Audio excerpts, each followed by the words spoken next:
Alô, boa noite. Boa noite, teste. Chegando, teste. Não apareceu aí?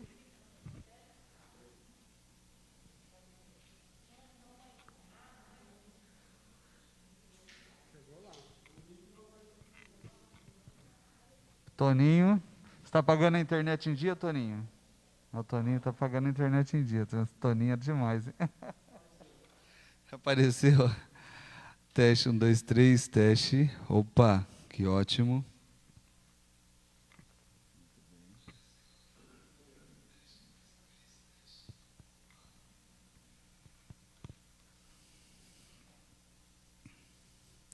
Boa noite. Sejam todos bem-vindos. A Associação Espírita Paulo de Tarso, né, fica feliz em recebê-los nesta noite para mais um estudo, né, mais uma oportunidade que nós temos de estarmos na casa de Deus. Agora, né, estabelecendo aí esse novo horário, 19 horas. A gente fica feliz com o retorno, né?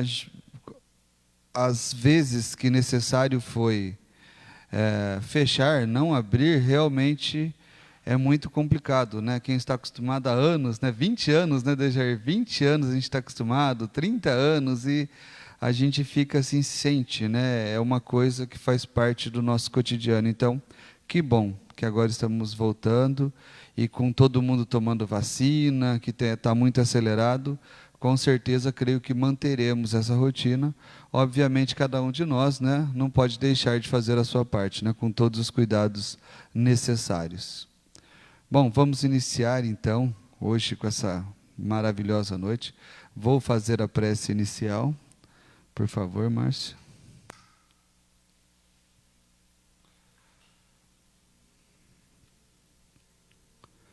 Jesus, Divino Mestre, caro amigo, e aos bons amigos espirituais que nos assistem e nos acolhem, agradecemos por esta noite maravilhosa, por nos encontrarmos em sua casa, por recebermos tantas energias salutares, Mestre. Que os ensinamentos que iremos receber hoje possam estar em nossas mentes e nossos corações, para que todos nós sejamos ceareiros da Boa Nova. Assim, mais uma vez queremos agradecer por este momento e pedirmos por todos os nossos irmãos que hoje não puderam comparecer, pedirmos por todas as pessoas que se encontram doentes e acamadas, pelos seus familiares, por todos os desencarnados. Senhor, mais uma vez só temos a agradecer pelo teu amor por toda a humanidade. Que assim seja.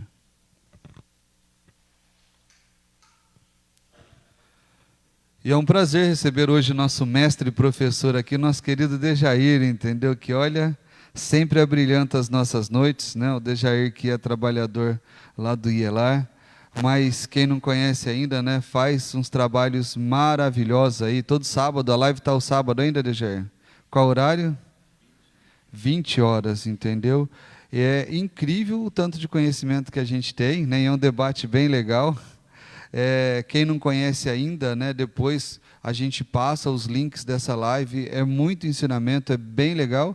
E o Dejair, a gente é muito fã do Dejair porque é um Kardec nato, né? Então isso daí é muito interessante, viu, Dejair? Fica à vontade, meu amigo.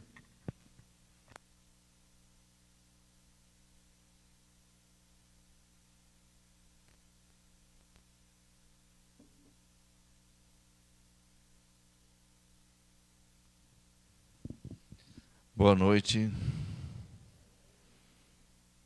que Deus nos abençoe a todos, possamos ter hoje aqui um encontro bastante agradável, prazeroso, que possa ser mais do que isso, proveitoso, produtivo para todos nós.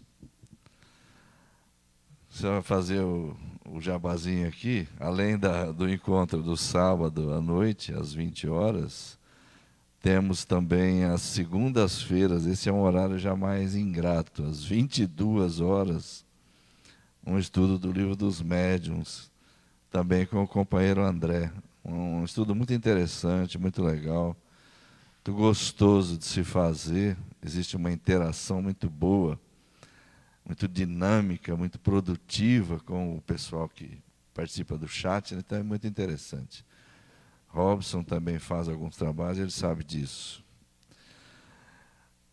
A nossa ideia hoje aqui foi trazer novamente à tona uma das parábolas do Cristo, talvez uma das mais conhecidas, para que ela nos proporcione o ensejo de algumas reflexões à luz da doutrina espírita, como deve ser sempre. Trata-se, neste caso, da parábola dos trabalhadores da vinha, ou dos trabalhadores das diversas horas do dia, ou ainda, como é conhecida, os trabalhadores da última hora. Esta parábola foi inserida por Allan Kardec em seu livro O Evangelho segundo o Espiritismo, no seu capítulo 20. E, curiosamente, neste capítulo, ele faz algo um pouco diferente daquilo que faz na maioria dos capítulos desse livro. Ele coloca a parábola e, logo em seguida, ele já passa a palavra aos espíritos que passam a comentar. Diferentemente do que, em geral, é feito nos demais capítulos, não em todos, em que ele, no início, costuma apresentar comentários seus e reserva uma parte final, em quase todos os capítulos, para que os espíritos possam apresentar suas opiniões, as suas instruções. Uma parte que está presente, repito, em quase todos os capítulos do Evangelho segundo o Espiritismo, chamada Instruções dos Espíritos. Nesse capítulo, número 20, ele coloca apenas a parábola e, em seguida, entra com essa parte já, Instruções dos Espíritos. É o que eu ia perguntar em seguida. Ótimo, obrigado. Então, nós vamos aqui... Se eu me movimentar um pouquinho, não sai fora do... Não, né? Esta parábola, nós vamos recordá-la rapidamente, porque é importante que recordemos o seu conteúdo, para que depois possamos desenvolver algumas ideias. Ela diz assim: o reino dos céus será semelhante a um pai de família que saiu de madrugada para contratar trabalhadores para sua vinha. E tendo ajustado com um grupo deles que lhes pagaria uma moeda pelo seu dia de trabalho, e aqui convém explicar que a expressão uma moeda é uma adaptação livre, porque em algumas traduções nós vamos encontrar outra expressão, como um denário, um dinheiro. Vamos usar a expressão uma moeda, para a gente entender que é isso. É o valor que foi combinado com aquele grupo de trabalhadores. Ele foi lá, eu gosto muito de fazer demonstrações visuais, porque, em geral, nós associamos a memória auditiva com a memória visual. Eu, por exemplo, quando era aluno nos idos de 1960, especialmente 70, ginásio, na nossa época, ginásio, colégio, ao estudar para uma prova, para um exame, eu tinha o capricho de escrever tudo, para depois ler, porque na hora da prova o que me ajudava mais era exatamente isso, a memória visual. Então é interessante a gente juntar as duas coisas. O pai de família foi até o local onde os trabalhadores costumavam ficar, essa espécie de trabalhador, obviamente, o trabalhador braçal, aquele que está lá à disposição para o trabalho e que quem precisa vai lá e contrata. Então ele foi lá na primeira hora do dia e contratou esse grupo e combinou com eles que lhes pagaria então uma moeda pelo dia de trabalho. E Jesus prossegue na sua composição, dizendo assim: ele voltou lá na terceira hora do dia e na sexta hora do dia, e vendo trabalhadores que estavam ainda ali desocupados, mandou-os também para a sua vinha. Só que agora ele não combinou nenhum valor a ser pago. Vão para lá, no fim do dia, acertaremos o que for justo. E voltou a fazer a mesma coisa na nona hora do dia. Então aqui nós temos 3 horas da tarde, para entender bem a sequência dos acontecimentos. E fez a mesma coisa. E voltou lá uma última vez na 11ª hora do dia. Vamos então colocar aqui 5 horas da tarde, ou seja, faltando 1 hora para terminar o dia de trabalho. Um dia de trabalho, portanto, começando às 6 horas e terminando às 18 horas. 12, portanto, 12 horas de trabalho. Quando ele foi lá, neste horário, vendo ainda trabalhadores ali desocupados, perguntou a eles: por que é que vocês permanecem aqui o dia inteiro sem trabalhar? E eles disseram: é que ninguém nos contratou. E ele disse: vão também vocês para a minha vinha. Terminado o dia de trabalho, ele chamou o seu administrador e determinou-lhe que fizesse o pagamento a todos aqueles trabalhadores, começando pelos que haviam chegado por último, até chegar aos primeiros. Vindo estes, receberam cada um uma moeda.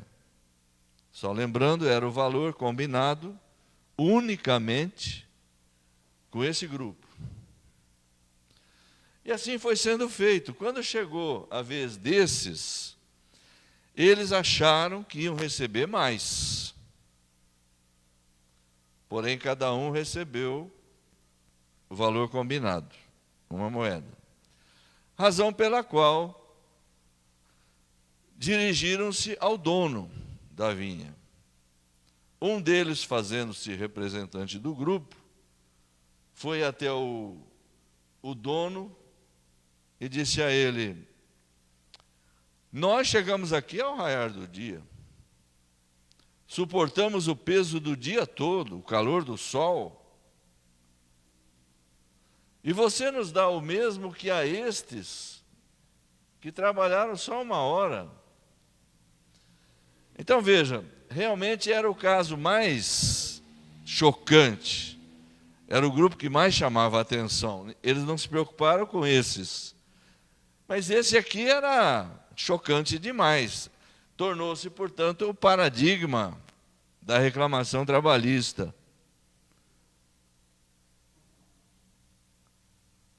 Respondendo a ele, disse o dono da vinha: meu amigo, eu estou pagando a vocês o valor que nós combinamos. Se eu quero ser bom, que o teu olho não seja mau. Se eu quero dar aos outros o mesmo valor, isto é cá comigo. Toma o que é teu e vai-te. Essa é a composição, essa é a história. Mas há um fecho que Jesus colocou, sempre muito lembrado, conhecido de todos, às vezes usado até fora de contexto, que diz assim: assim, os primeiros serão os últimos, e os últimos serão os primeiros. Porque muitos são chamados, mas poucos os escolhidos. Como eu havia dito no início, Allan Kardec inseriu a parábola no capítulo 20 do Evangelho segundo o Espiritismo, e logo em seguida já entram os espíritos com seus comentários. Numa primeira olhada, nós vamos pegar o primeiro comentarista e pegar um pouquinho do que ele falou. O espírito chamado Constantino, que, entre outras coisas, vai nos dizer o seguinte: esta parábola, ou nesta parábola, tem-se a impressão de que Jesus está a consagrar uma injustiça e um ato de arbitrariedade. Uma injustiça, evidentemente, pelo fato de dar a trabalhadores de 1 hora a mesma recompensa que a trabalhadores de 12 horas. E um ato de arbitrariedade pelo fato de que o dono da vinha, em outras palavras, obviamente, colocando agora as minhas, quando o sujeito foi reclamar com ele falou assim: o dinheiro é meu, eu faço o que eu quero. Se eu quero dar o mesmo valor para o outro, você não tem nada com isso. Diz então Constantino: parece, numa análise rápida, apressada, superficial. No entanto, ele faz algumas ponderações interessantes. Eles, de fato, não teriam merecido a mesma recompensa se, chamados ao trabalho aqui, na primeira hora do dia, eles tivessem se recusado. Eles poderiam ter dito ao dono da vinha: o senhor tenha paciência lá, porque, ao que se pode ver, hoje teremos um dia, teremos um sol muito quente, um dia provavelmente com uma temperatura muito alta, muito calor. Então o senhor tenha paciência lá, que no final da tarde, temperatura mais amena, já o sol mais suave, nós nos apresentaremos lá para o trabalho e o senhor nos dá o salário do trabalhador de boa vontade. Ele fala: nesse caso, obviamente, não teriam merecido essa recompensa. E pior ainda teria sido, diz ele, se ao invés, se além de passar todo o dia na ociosidade, eles tivessem passado esse tempo cometendo atos menos dignos, crimes,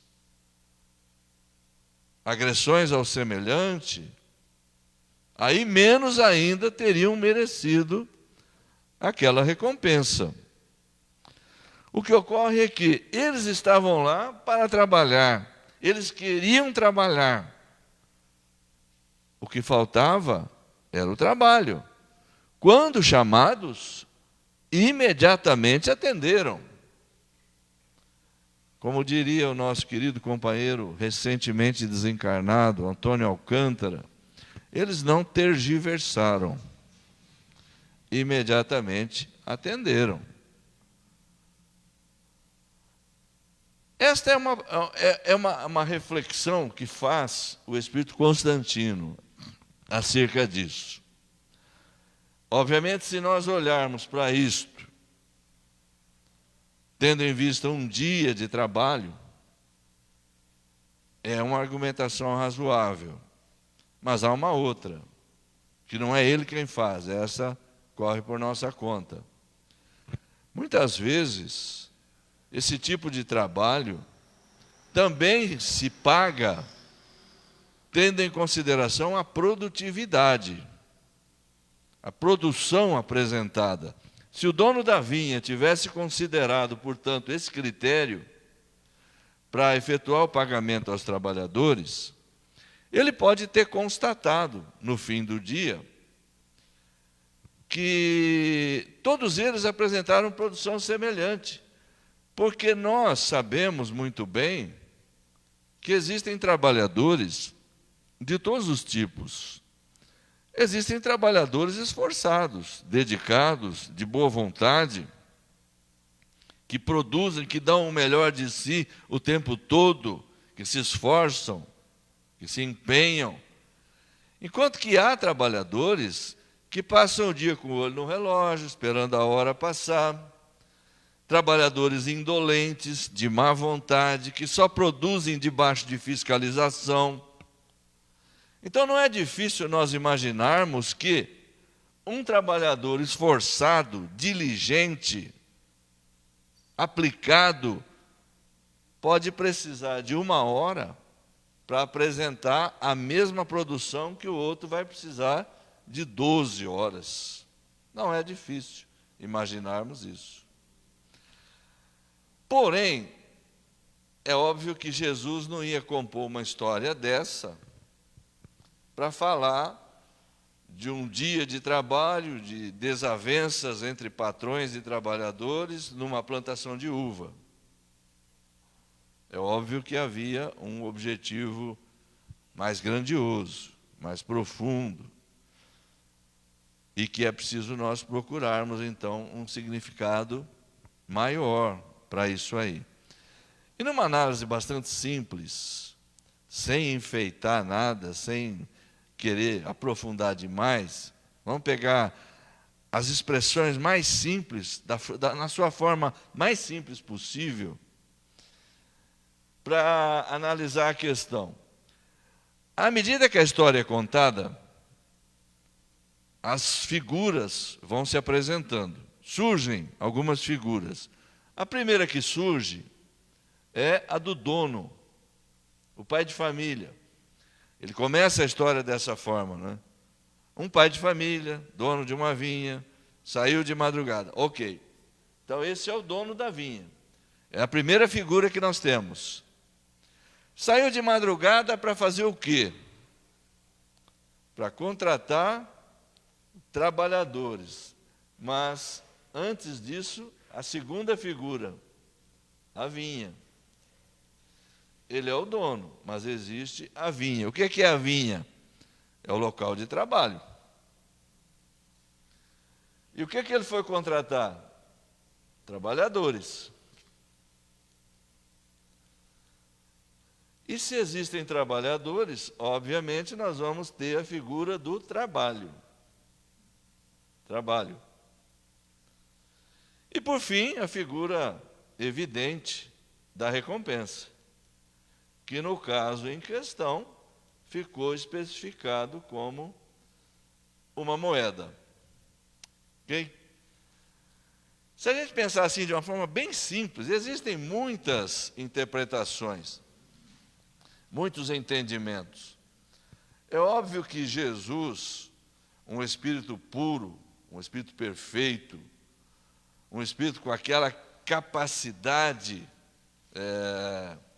de arquitetar, de pensar, de imaginar, de apresentar conceitos. É óbvio que, se nós quisermos aprofundar cada coisa que ele falava, cada vez mais nós vamos encontrar significados outros. Nós vamos encontrando aqueles que nós já conseguimos encontrar, aqueles nos quais nós já conseguimos pensar. E esses aqui que eu vou apresentar são os mais simples possíveis, para proporcionar um raciocínio lógico que nos permita algumas conclusões, né? Vamos voltar então nas figuras. A gente pode pensar de uma maneira bem simples, repito, em Deus,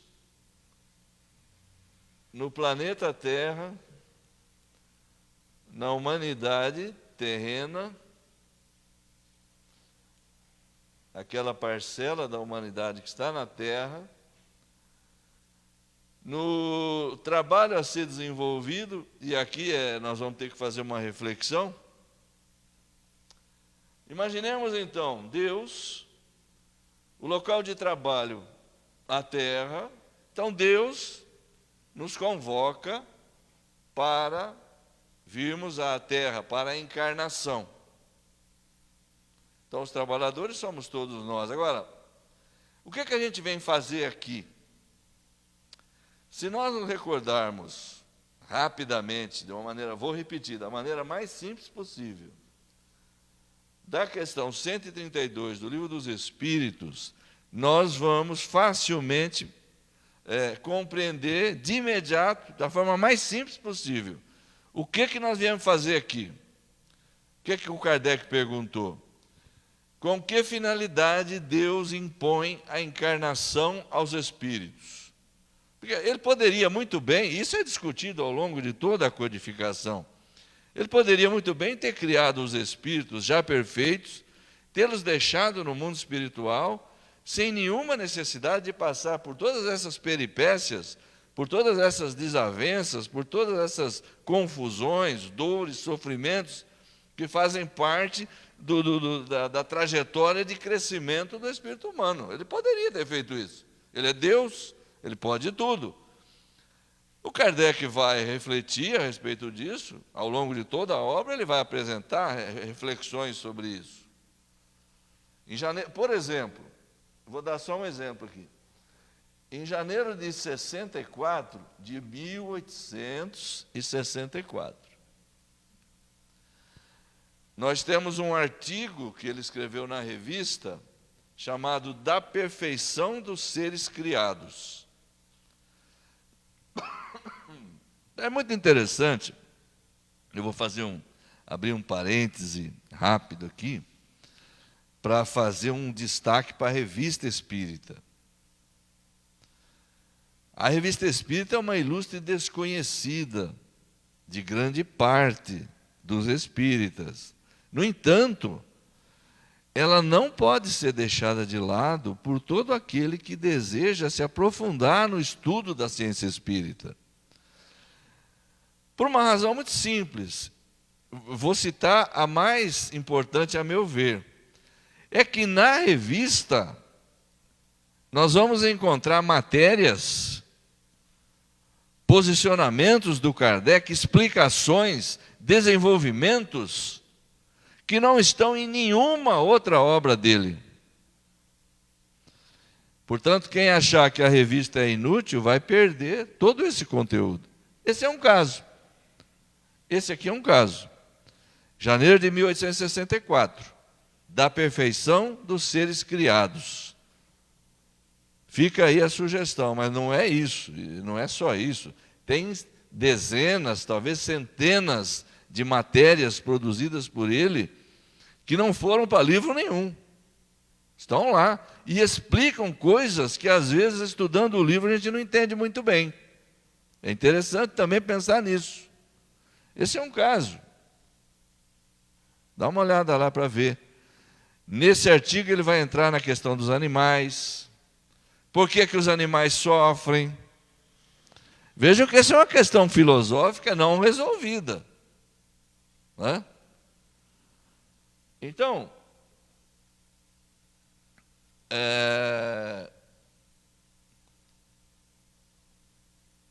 objetivo, com que objetivo Deus, voltando para cá, impõe a encarnação aos espíritos?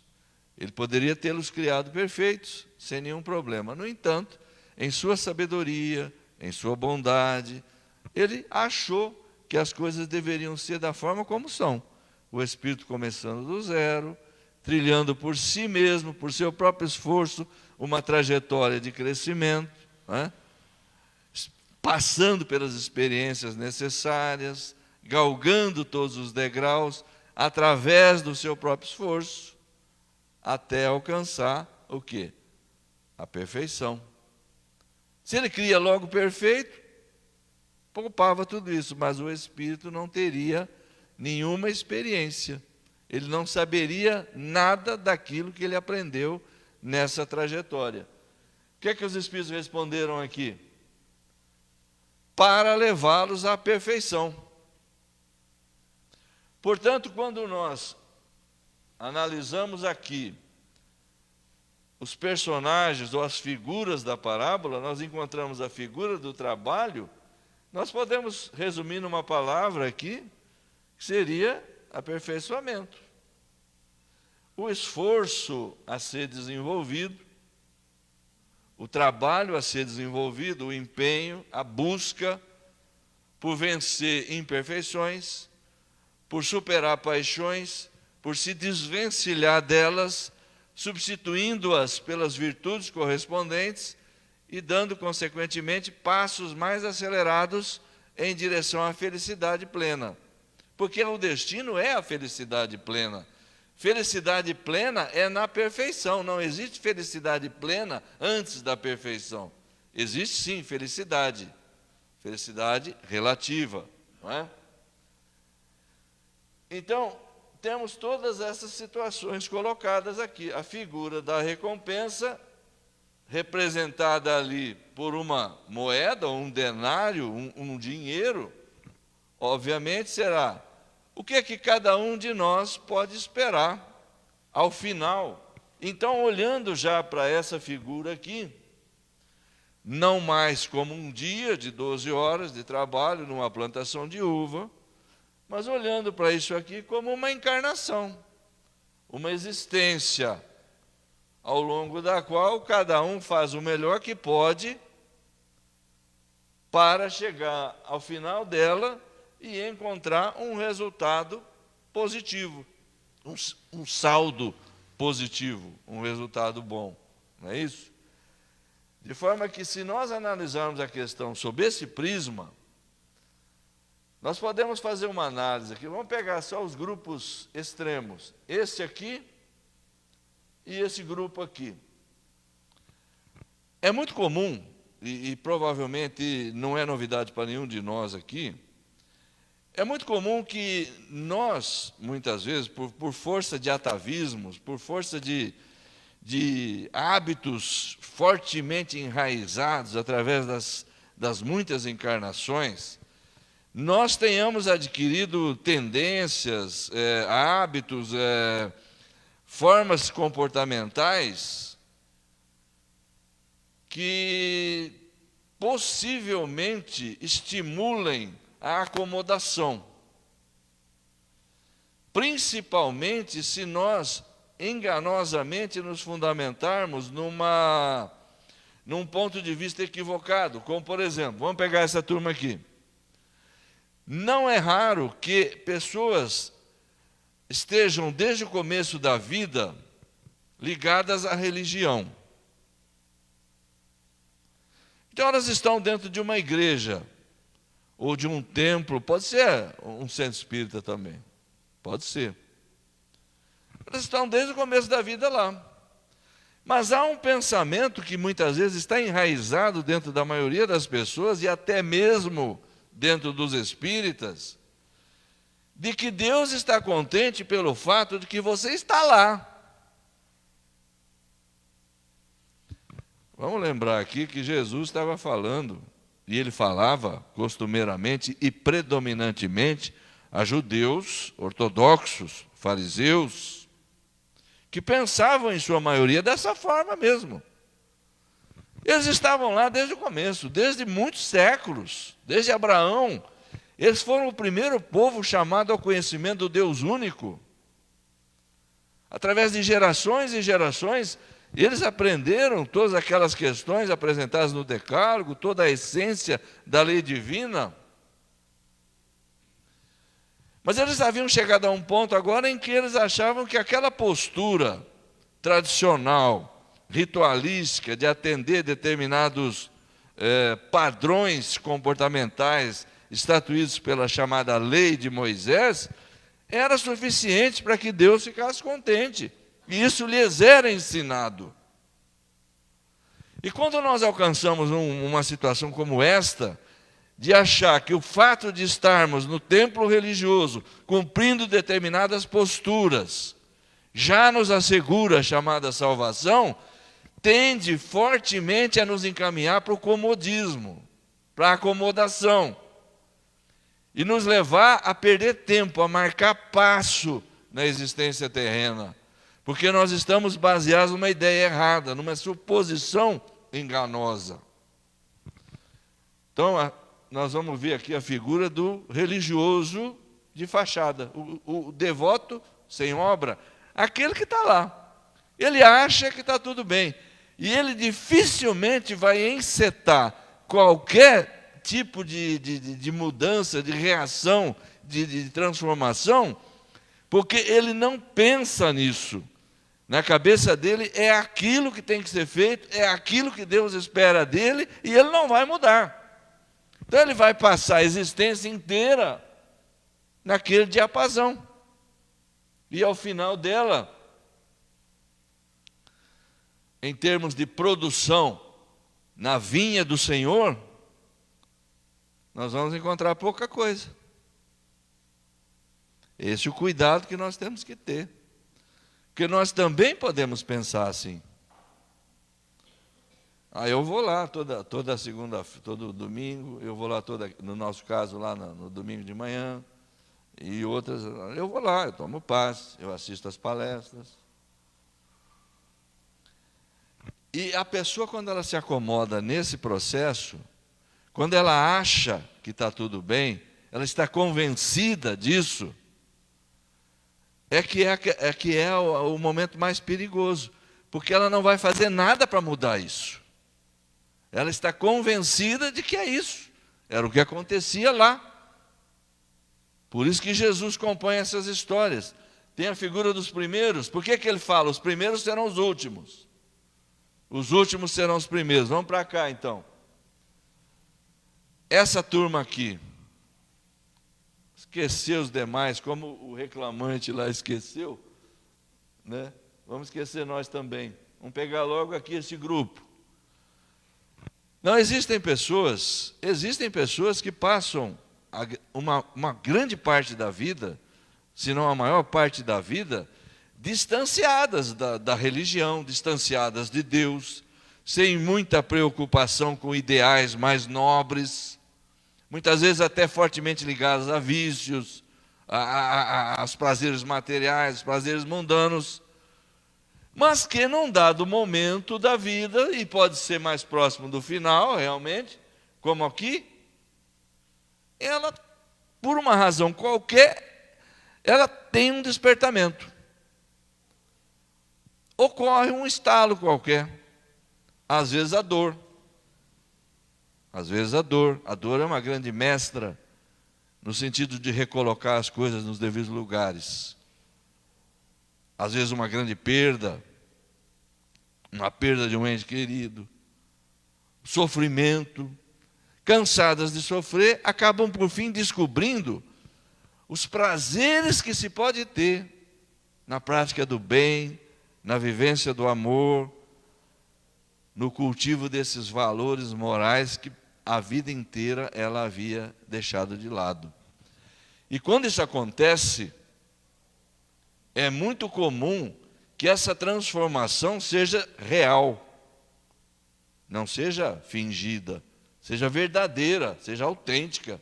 E o período final da existência dessas pessoas pode ser muito mais produtivo no trabalho na vinha do Senhor do que aquele que está lá, naquele padrão comentado anteriormente. Nessa mesma linha aqui nós temos a parábola dos dois filhos, que vem no capítulo seguinte de Mateus. Essa está apresentada no capítulo 20, coincidindo com o 20 do Evangelho segundo o Espiritismo. E no 21 nós temos a parábola dos dois filhos. Era uma constante ali, pelo que se percebe, no dia a dia de Jesus, tendo em vista a missão dele. Reaproximar o povo judeu, a essência. Eles haviam se afastado da essência da lei divina. Eles haviam se apegado fortemente às práticas ritualísticas, práticas exteriores de adoração. E achavam que estava tudo bem. E ele batia fortemente nisso. Agora, a parábola dos 2 filhos é outro exemplo disso, bem rápido, bem rápido. O que é que ele fala?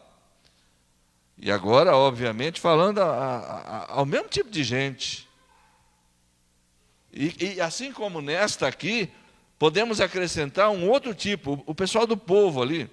Aquela turma que não era o judeu ortodoxo, que não era o fariseu, que não era aquele religioso, mas que estava chegando agora, que era o chamado gentil, aquele que era tido como grande pecador, e que estava se interessando pela mensagem do Evangelho, que se aproximava, ouvia, que essa mensagem estava começando a produzir neles resultados de transformação significativos. E Jesus via isso acontecer, e não via nos religiosos tradicionais. Então ele fala assim: o que é que vocês acham?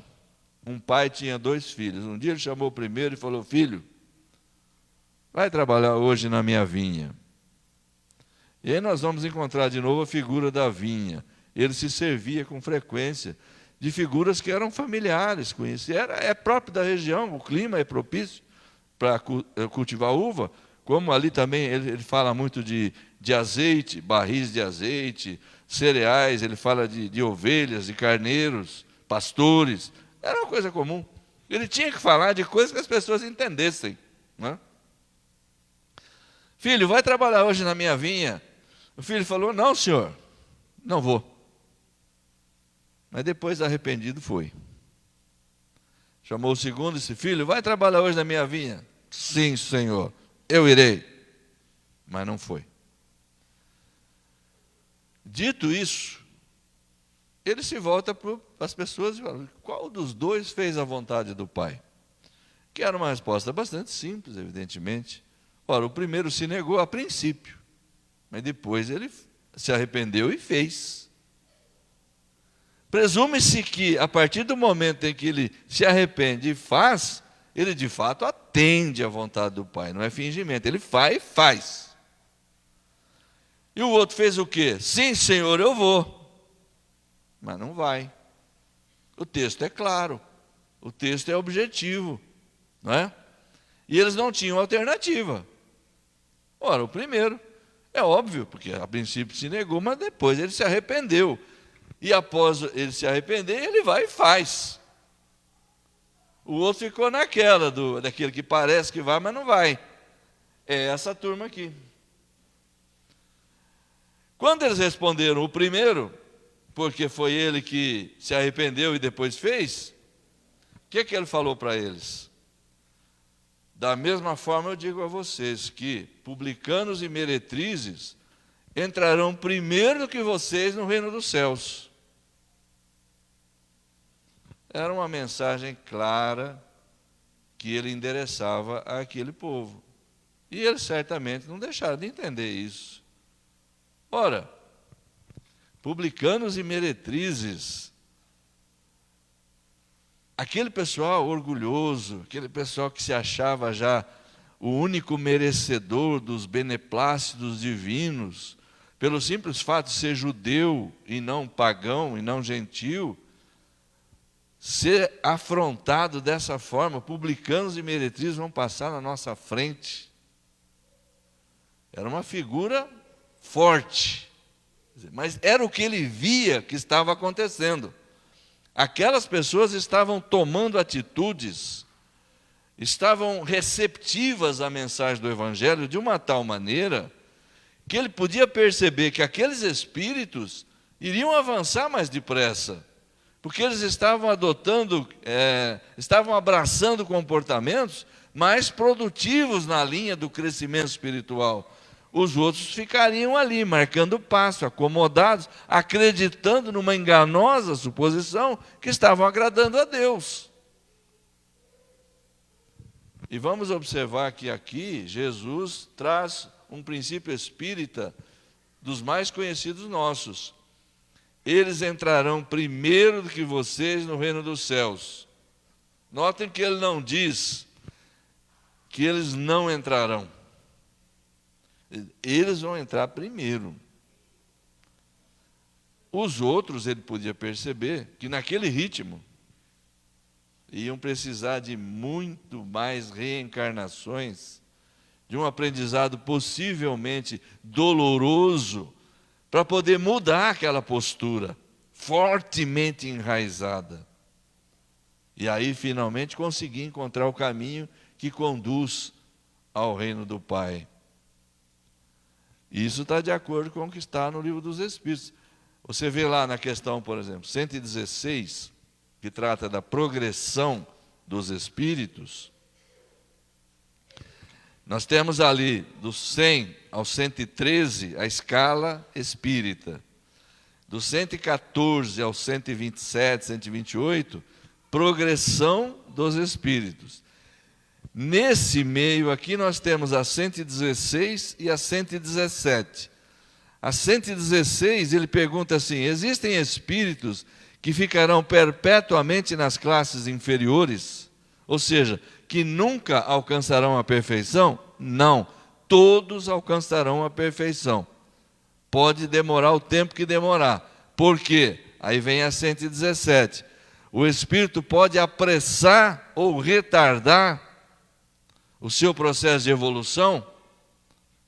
Sim, era o que ele quis figurar ao dizer: eles vão entrar primeiro do que vocês no reino dos céus. Porque nós podemos sim apressar o nosso momento de felicidade plena. Nós podemos crescer mais depressa. Nós podemos caminhar mais rapidamente. Ou nós podemos ficar muito mais tempo presos às faixas inferiores de evolução, padecendo os sofrimentos inerentes a essas faixas, vivendo em planetas como este aqui, vivendo em planetas onde nós temos muita dor, muito sofrimento, muita violência, muita corrupção, muita maledicência, muita maldade de um modo geral. Nós podemos melhorar isso? Sim, podemos. E podemos fazer isso desde esta encarnação? Alcançar um mundo melhor? Podemos também. Kardec vai analisar isto num outro artigo da Revista Espírita, onde ele vai tratar dessa questão dos mundos felizes, mundos habitados por espíritos unicamente de segunda ordem. Ao discutir esse assunto com os espíritos, e ao colocar isso num artigo de forma sublime, ele fala: frequentemente me perguntam isto: será que nós, com tudo isso, com toda a nossa inferioridade, com todas as nossas imperfeições, nós podemos almejar, já depois desta encarnação, reencarnar num mundo desse daí, num mundo feliz, habitado por espíritos de segunda ordem? E eu sempre respondo, diz Kardec, sim. E eu não respondo isso baseado na minha opinião. Eu respondo isso, diz ele, baseado em todas as observações, em todas as conclusões que foram possíveis de serem tiradas ao longo de todos esses estudos, de todas essas observações que vêm sendo feitas ao longo de todos esses anos. Então, nós podemos almejar ir para um mundo melhor já na próxima encarnação? Diz o Kardec que nós podemos. Depende de nós. Eu vou fechar aqui dizendo o seguinte: quando Jesus falava, ele em geral, especialmente nas parábolas, mas em todos os seus ensinamentos, ele geralmente tinha um objetivo imediato. Era preciso atingir as inteligências que estavam ouvindo. Era preciso que aquilo que ele dizia já fosse útil para quem estava escutando diretamente. Senão não ia adiantar nada. Era preciso que as pessoas vissem, compreendessem uma mensagem de imediato ali. E naquele momento ali, quando ele fala isso aqui, os primeiros serão os últimos serão os primeiros. Ele está, de alguma maneira, transmitindo uma mensagem que tem o objetivo de abater o orgulho de raça, o orgulho existente naqueles que, pelo simples fato de serem judeus e não gentios, já se achavam merecedores das considerações divinas, enquanto que os outros, eles consideravam sumariamente todos como desprezíveis, inferiores, pessoas sem nenhum valor. Os primeiros estão simbolizados, obviamente, na figura deles. Os primeiros serão os últimos. E os últimos, aí, incentivar, estimular aqueles que estavam chegando, aqueles que estavam ouvindo a mensagem do Evangelho, estimular neles o desejo, fortalecer neles o desejo de crescer, de desenvolver, de assimilar cada vez mais a mensagem do Evangelho, de forma que essa mensagem os levasse ao crescimento. Agora, como mensagem para o futuro, nós vamos encontrar dentro da doutrina espírita de uma forma muito clara. Nós sabemos que os espíritos são criados, todos, em igualdade de condições. Então, o ponto de partida é o mesmo para todos. Qual que é esse ponto de partida? Vamos encontrar nessa parte, progressão dos espíritos, da questão 114 até 127, 128. Simples e ignorante. Não há nenhum privilégio, nenhum espírito. Você pode pensar naquele espírito que você considerar como o mais sublime que você consegue imaginar. Ele também teve o seu início aqui, nesse ponto. Ponto zero. Zero. Não há privilégio na criação divina. Não há favor. Só que não ao mesmo tempo. Então, o Espiritismo nos ensina que um espírito pode ter sido criado aqui, o outro aqui. Portanto, esse aqui vai ter um número maior de reencarnações e esse aqui um número menor. Mas num dado momento, e aí nós vamos encontrar essa figura aqui, simbolicamente falando. Num dado momento, porque esses aqui se atrasaram, esses foram mais esforçados, mas aproveitaram melhor suas experiências, eles se encontram basicamente no mesmo grau de desenvolvimento, no mesmo grau de progresso. Não é? Então aí a gente pode encontrar a figura da recompensa igual. E pode ser até que esse aqui adiante mais e esse fique para trás. Jesus fala isso na parábola dos dois filhos, como nós acabamos de ouvir aqui. E há também uma outra questão ainda, só para finalizar, sobre a questão da mesma recompensa dada por Deus a todos, os que começaram antes, os que chegaram no fim, que está nessa mesma parte, 114 até 127. O Kardec pergunta assim: dos espíritos chegados à perfeição, os espíritos chegados à perfeição, Deus olha de modo diferente aquele que avançou mais depressa, sem se desviar pelos caminhos do mal, em relação ao outro que também chegou à perfeição, mas no caminho ele se desviou, entrou pelas fieiras do mal e tudo mais. Mas agora ambos chegaram à perfeição, ambos chegaram ao grau máximo.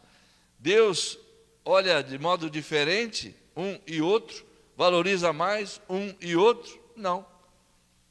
Os dois estão, digamos assim, se confundem na unidade da perfeição. A trajetória cumprida por cada um é uma questão que ficou para trás.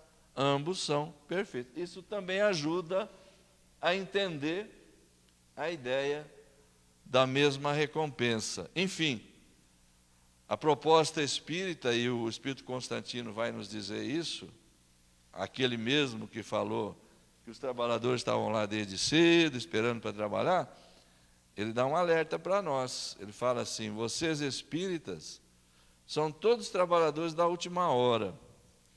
Não pensem que vocês estão aí desde o começo, fazendo isso há muito tempo. Vocês vieram agora para esta encarnação, sim, no momento em que foram chamados, e estão aí nessa trajetória em que se encontram. Agora, vocês estão começando. Fazia muito tempo que o Senhor vos chamava para esse trabalho na vinha, e vocês, durante muitos séculos, se recusando a isso.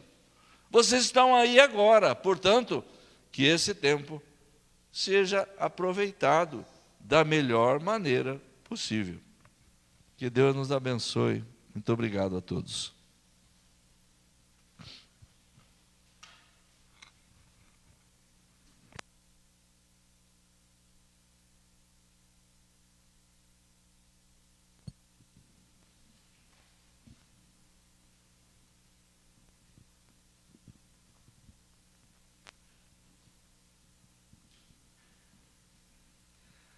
Bom, mais um aprendizado aqui com o nosso querido Dejair. Um choque de realidade também, né? Sabermos que nós falamos não por muito tempo e agora que a gente começou a trabalhar, mas tem muito espírita que se acha também, né, Dejair? Tem que colocar no devido lugar, né? Então, ontem ainda vi uma pessoa falando assim, por que você trabalha tanto, né? E ela disse assim, porque com certeza eu devo dever mais. E realmente, né, algo que às vezes a gente não compreende, por que muitas vezes aparece tanto trabalho para a gente? É justamente por isso, né, porque nós não somos os bonzinhos não, né? Até parecemos agora, né, as pessoas de bem, mas somos com certeza devedores aí. E temos que trabalhar mesmo. Agradecemos ao querido Dejair por nos trazer esse maravilhoso ensinamento, esse convite, né? Mais uma vez, se ainda não nos compromissamos, o tempo é agora, né? Que sejamos nós os trabalhadores da última hora, mas que tenhamos essa garra, esse empenho, esse entendimento de Jesus, que é o que a gente precisa. Então, nesse momento, né? Aproveitamos para agradecer a todas as pessoas que trabalharam com a gente ontem, né? Teve o evento lá na USE, e ontem foi o caldo, né? E junto com o caldo a gente teve também o artesanato, e mais uma vez tivemos lá, né, a exposição do nosso artesanato. Todos os trabalhadores aqui, todas as pessoas que com muito amor se dedicam para fazer esse artesanato, nossa gratidão, e a toda essa logística que a gente desenvolve para estar fazendo artesanato. Também vamos agradecer, né? Ontem a gente estava aqui com o nosso querido engenheiro Antônio Geovaldo, trabalhando aqui, colocando o piso, né? Esse piso aí bonito aí na frente. Mais uma equipe de trabalhadores aí junto com o seu Batista, seu Joaquim estava aí também. Então, essas pessoas que vêm trabalhando e se dedicando, né, a essa casa espírita, as pequenas atividades, assim a gente só tem a crescer. E toda oportunidade que a gente tiver, né, a gente tem que dar um passo à frente, não um passo atrás. Normalmente a gente dá um passo atrás e deixa todo mundo na fila ali. Não, a gente tem que levantar a mão e eis-me aqui, Senhor. Então, queremos agradecer a todos que nos acompanharam online, aqueles que pediram prece, nós já anotamos no caderno de prece, pedindo que Jesus abençoe, hoje e sempre. Convidamos o Márcio para fazer a prece de encerramento. Por favor, Márcio.